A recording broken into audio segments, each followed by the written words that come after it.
Here I am performing cable glute kickbacks. You can see that I have placed my stance leg or my standing leg on an elevation, which is a weight plate. This is so that when I lower my working leg, it does not touch the floor. So it creates this elevation to allow for that gap between the floor and my legs. Now you can see here I'm also leaning forward ever so slightly, and when I lean forward I'm actually putting my other hand onto the machine to keep myself stable throughout the entire movement. So I would say when you're performing this, you want to have one leg on a weight plate or a elevation while leaning forward and putting a hand onto the machine to keep yourself stable and create this angling between your legs and your torso or body. Now you can see that I'm also bringing my legs out at this angle. Now in terms of targeting the different glute or butt muscles, the further the angle, so the greater the angle, the more glute medius it will be, whereas the more narrower the angle, which means the more straight back kickback it is, it becomes just more glute max.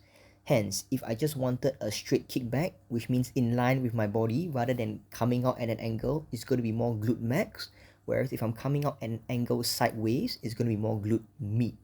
If you feel that your other glute muscle or your other butt muscle on the standing leg is also working, that is also fine because that muscle is working hard to keep you stable and not allow your pelvis to drop to one side.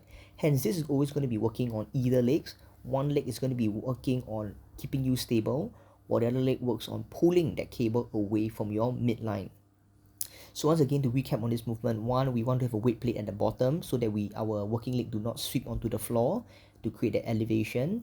Number two, we want to lean forward ever so slightly to create an angle between our torso or body with our hips. Number three, we want to put our hands onto the support of the machine to keep ourselves stable.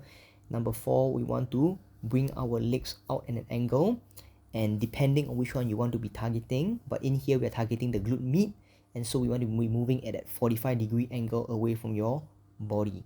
Throughout the entire movement, you want to have constant tension, and this means no resting of the weights from the cable onto the rest of the stack when you're doing this. Okay, so we do not want excessive momentum or swinging as well. And if you feel that your other stance or standing leg is working and working hard, that is also perfectly fine.